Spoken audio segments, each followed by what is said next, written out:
So Carol, having depressed on your 5th birthday, everyone in the room. I know, I'm depressed now. On the other hand, it's not 5 years old yet. That's the good news. Carol, you want me to take a couple quick questions? Yeah, I don't want to that'd get be into him because I know we're still celebrating. Yes, ma'am. How are we taking care of our military? How are we taking care of our military? For the most part, not all, for the most part, they are exempt, except when they wrote this, they wrote it so hastily. The premise of this whole bill, if you just ignore all this, is this. Everyone in America must have government-approved health care or pay a tax. And almost every business must offer government-approved health care or face a tax. When they wrote this, they forgot to exempt our veterans and our military from it. They realized their mistake. A couple weeks later, they passed the bill, but they forgot to cover all of our veterans, especially children with special needs. So now they've got to fix that. They have done that, but here's my point. What I worry about is when they run out of money to do this health care, where do they get it? My worry is they rob Peter to pay Paul, either from our veterans VA care, our military care, TRICARE, which is the main one, or retirees. Our worry is what happens when they run out of money on this. So short term, our military, I think, will be fine. Long term is what they need to worry about. Because I think in 10 years, they'll be starting to run out of money and thinking, we ration care, we rob Peter and pay Paul, what do we do? Does that answer your question? Yeah, Short term, I think we're okay. Sure, but I also heard something about the bill where the government will not completely cover injuries such as what they receive in the time of combat, if they lose a limb or like that. Probably a separate issue, and if you'll give us your email or whatever before you leave, let us check on that one. Okay, that's the first I've heard of it, but let's find out. Yes, ma'am.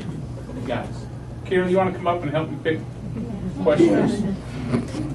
I have two things to say. First, I want to say thank you so much for whoever's responsible for increasing the law enforcement in Montgomery County in the last year. I really appreciate it. Yeah, I mean, I don't know how many years ago when we lost our constables, and then we had a rash of muggings in Walmart parking lots and the mall and such, and all of us mother of preschoolers at the time were emailing each other to keep each other in the loop, and now we have wonderful Woodlands Alert through email, which you can sign up for, and it's my understanding we went from 4 on-duty sheriffs to 18 in the county, so I'm really thrilled about that, and it's working great. And we appreciate that, but let me tell you, the folks in the Woodlands are paying extra for the law enforcement that they're getting there. It's a good thing for me. It's a great thing for the Woodlands. But I can assure you that Montgomery County is one of the safest places that you can live and shop. Things are going to happen, but we appreciate what the folks in the Woodlands have done for us. I've lived in 6 different cities, and I have to agree with you. This is one of the safest counties I've ever lived in. So my other I have a special request as a mom of back to schoolers. I want to request that maybe next year we have the tax-free weekend, the first weekend in August, please. It was late, wasn't it? Yeah, I agree with that. I'm in good shape. Listen, here she's having a fit. Oh, she's not. She had her hand up nicely. Ignore that. My question is, with all the great news you gave us, what can we really and truly do? Because this is a group of women, and if you give us that task, we'll take it down for you. But we need to know what can we do, because I feel helpless. And there's 102 in here, so that ought to help. Well, the question was, with all this encouraging news, what do we do about it? And the answer is, I think our ballot box still provides us the best opportunity. When the pendulum swings way out of whack, it is the ballot box that brings it back. And I know it's frustrating because you know how your member of Congress votes, and you know how probably your 2 U.S. senators do as well. What I always tell people is there's no shortcut for speaking out yourself, making sure you're communicating to me and our senators, anyone else you think is important about how you feel about this. But secondly, reach out, speak out yourself, and then reach out find friends, family, co-workers who are in other congressional districts and make sure they speak out as well. That's one thing. I know we can email everyone in the country, but the lawmakers don't pay attention to that.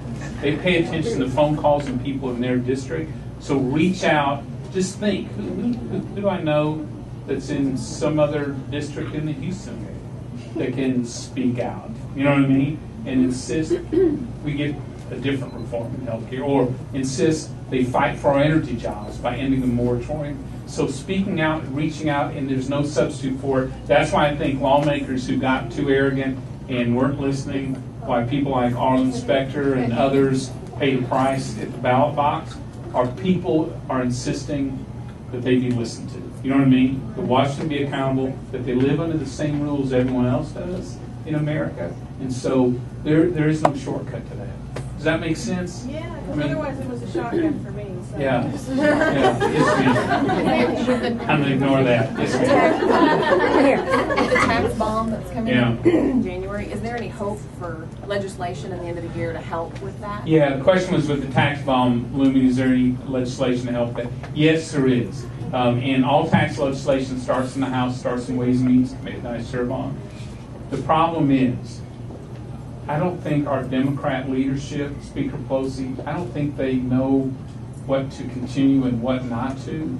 They're arguing over, should they tax, quote, the wealthy, which, by the way, are most professionals and small business people in America fit into that category. I mean, everyone thinks Bill Gates, but it's really our Main Street businesses that pay that, and professionals.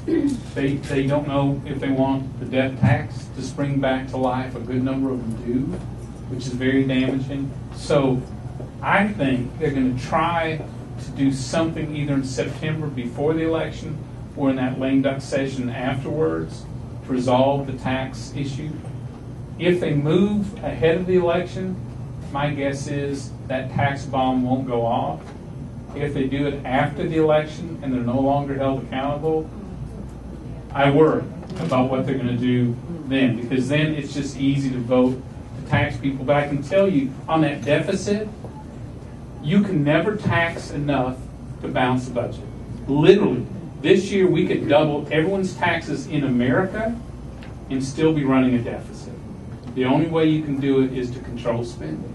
And we ought to, talking about speaking out and reaching out, we ought to insist that Congress tighten its belt before they ask anyone in this room to tighten theirs. And that's the bottom line.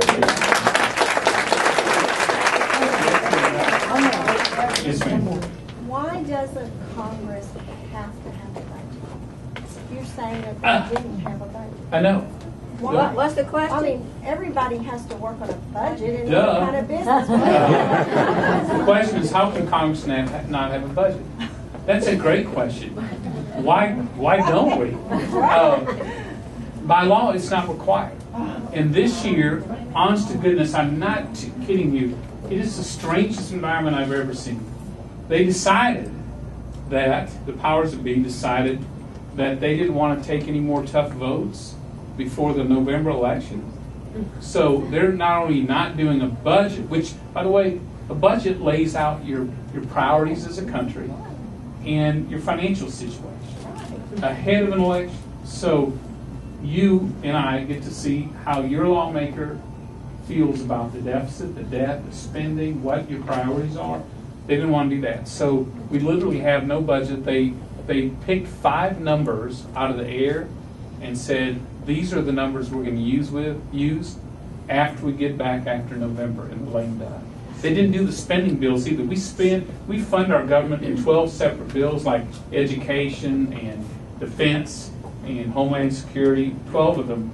They decided they wouldn't pass those either till after November because they didn't want to take any tough votes. Now, in your family, in your business, can you get away without a budget or holding yourself accountable? I know your customers hold you accountable on every project, on every service, every day. So why isn't Congress holding themselves accountable? You know what I mean? On the budget and spending. So it goes to that arrogance. It goes to that we know better than you, and they don't. They just don't. Well, let's do one more before we finish, because I don't want to take. Yes, ma'am. Thank you so much. You're welcome. your time is really valuable, but this has really served us well. I heard rumor that there is going to be an attempt to repeal this if there's a possibility, if the change of guard. Is it possible to actually repeal The question is it possible to repeal it? Yes, but it won't be easy. As long as the president is in the White House, he has no interest to repeal it, and he has a veto power. And so it would be very difficult initially to do that. I think that should still be the goal, but it should be to repeal this and replace it with healthcare reforms like small businesses being able to join together and get the same discount. Lawsuit abuse, getting all that wasteful out of the system. We offered a Republican plan. It was the only plan that actually lowered healthcare costs. That's what I think we need to do first. In the interim, I think my recommendation to our leadership is that we take the worst parts of this and we zero fund it. We just, Congress holds the power of the purse strings. So my recommendation is we just stop the worst parts of this bill. And I hope to force the president to sit down and do what he should have done, which is sit down with both parties and find real solutions. I mean, that's what we need on that. Let me finish with this. I know you made the comment with all this encouraging, discouraging news, where do we go? Let me tell you a couple experiences the last 2 months here in Montgomery County that sort of talk to what we have in this room. Are any of you familiar with the Lone Star Honor Flight? Yes. It's where the community comes together and they raise money and they take these World War II veterans who are passing away at just a horrendous rate each day. And they raise the money. This teacher from Montgomery, Brenda Beeman, decided we're going to do that here in Montgomery County. So they've done 5 flights where they take our World War II veterans and an escort for each one up to Washington. They meet the Target parking lot in Conroe, right here, 4 o'clock in the morning. The community's there. They put them on buses, these Patriot Guard motorcycle riders, take them down to Bush Airport. They fly into Washington. They lay a wreath at the monument dedicated to their bravery. They see some other monuments, and they fly home that night. It is a long day. And what they say, for all 5 of the flights, on the way back, all those young escorts, exhausted. All those veterans talking away and living experience. But and each one of them, I meet a hero. And the last one, the 5th and final one, these 2 women came up and they said, "We'd like to introduce you to our dad because he's a real hero." I said, "Absolutely." Well, I met Mr. Billy Trio of Trinity, Texas. Turns out he's the youngest serving Marine in World War II. He enlisted when he was 13 years old. Think of your 13-year-old children. Enlisted when he was 13 years old, was in his first battle and wounded at the age of 14 in Guadalcanal. Fought 2 more battles, was wounded in the Battle of Saipan for 8 months, hospitalized. He finished his tour of duty 2 weeks short of his 17th birthday. A couple weeks ago, I got to go to Trinity, to the VFW hall in front of his friends and family and other veterans, and pin on him the Purple Heart. He won at the Battle of Saipan so many years ago, and he doesn't consider himself a hero. His daughters adore him. His wife is wonderful. The community and me and everyone who meets him is just in awe. But he just considers that a part of service to his country. Then here in Montgomery County a few weeks ago, the community and the country came together to build. They have a group called Helping a Hero, which is a wonderful organization that builds homes for our wounded soldiers. I was at a reception. The communities come together to build a home for Sergeant Eddie Wright. You read about Sergeant Wright? 2004, had both his arms blown off, the IED, terrible wounds to his femur. He's bleeding out. He still directs medical attention and help to save his squadron. He fights back through his injuries, goes on to become part of the Marine Training Center. He's out of the service today. A wonderful young man. He's standing at a reception in Montgomery County talking. And the community come together and to help him. And he said people will often ask if he could go back to that day, if he could do it over. Have his arms back, have his life back, all that, would he do it? And his answer was no. He said he's learned so much about this country that he's served since his injury than before. He knows more about what they're fighting for than when he was fighting for it. The point of all that, and I try to get this across to young people, is that if you're looking for the greatness of America in the size of its government, you'll always be disappointed. If you're looking for the greatness among its people, you'll rarely be disappointed. We have an amazing spirit. We have a wonderful can-do attitude. We just need to get government out of the way. Allow us to go back to work in this country. We'll get it back in the right direction, you and I. So God bless you. Thank you very much.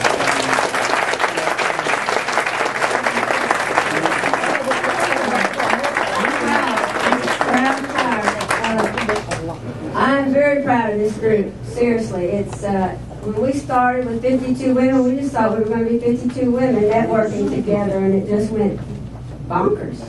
And it's amazing, and it's all them because they're the ones that do it. I get to stand here and go, yeehaw, because I'm the founder, but it's awesome. And I wanted you to know that when I first started this, I had friends as I was in LMC and all the chambers, and now I'm so busy with this that this is my chamber, but I had several friends say, we need some sort of networking group. Let's do a networking group. So that's why I started it. We did a little networking group.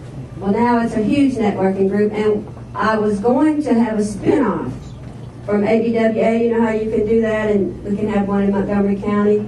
But after I got my packet that was as tall as me on what I have to do, I decided this is what Kevin said. I wanted to keep our money in Montgomery County.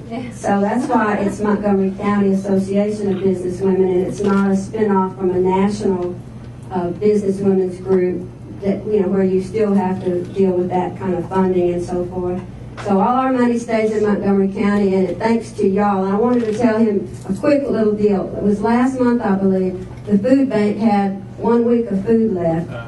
We made this announcement. She's here somewhere. Margie. Look, Kevin, all we did was pass around the hat and got $300 just for them, and it was spur of the moment. So our ladies are all about giving.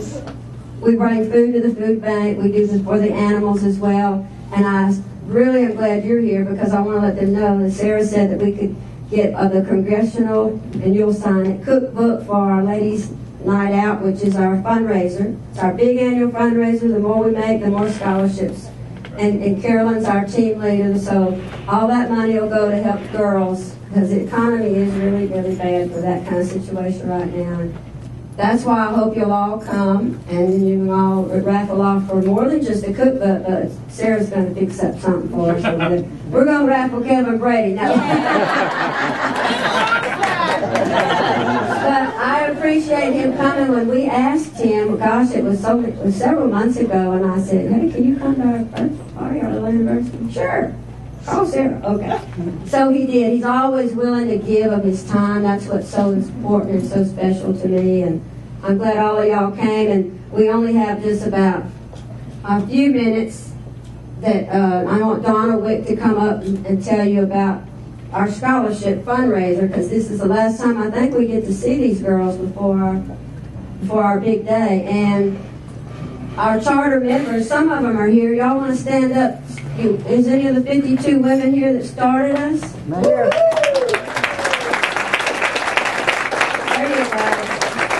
Well, we're going to take a picture of you girls at the very end, but as you can see, just looking in the room, Kevin, we have 100 and something we counted. All ages, which is cool. We even have retired women that just want to socialize now and help the community. Volunteers. Very good. From what? Our youngest one's what? About 18, I think? Is anybody older than me? I'm not going to say. Okay. Do you have a minute for Donna to tell you? Okay, Donna. Okay. Great, thank you. First of all, congratulations, Carol, on 5 years of very hard work.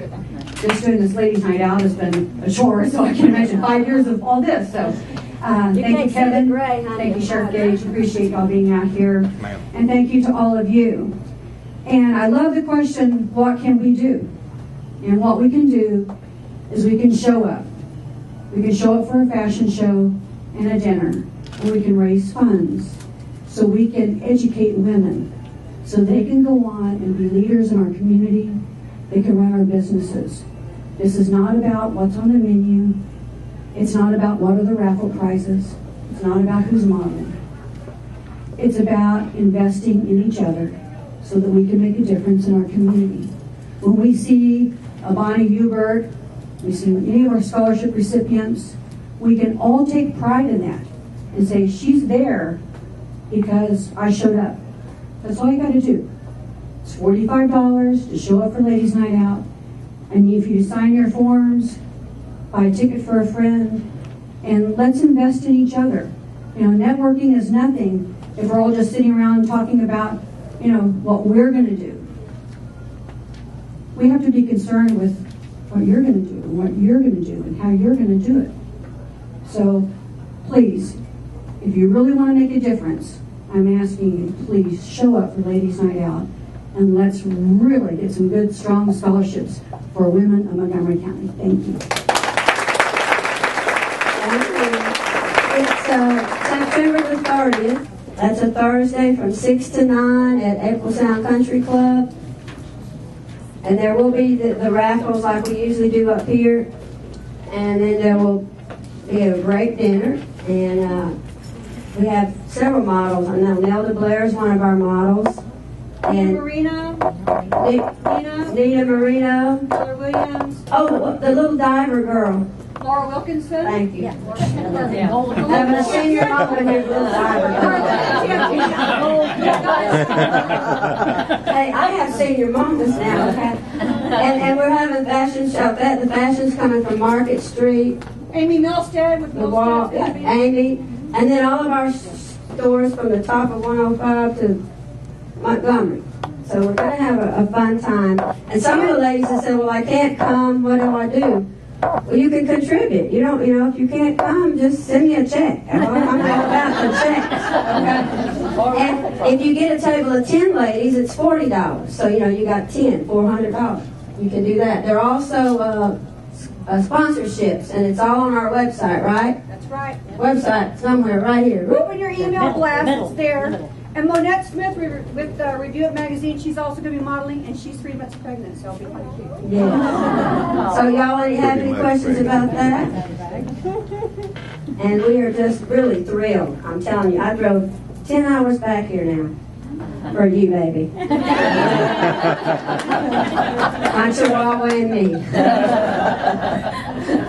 These girls have been wonderful. They've been emailing, getting it all going. I said, this is better than the president coming, and you were. I wish you had longer to talk to us because all these girls had questions, and women seem to make the world rock. I know you know that, don't you? They decide what cars you buy, where you go to eat, and who you vote for. That's all about women, okay?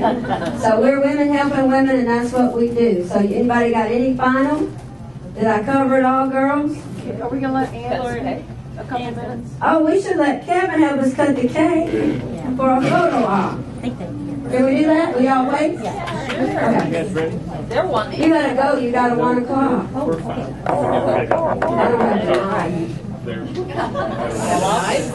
Hold on. Good to see y'all. Thank y'all for coming.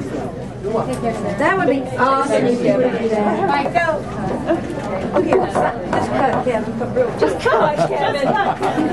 Kevin, you got it? Oh, you know there. Here. Quick. Look over here, guys. Thank you so much.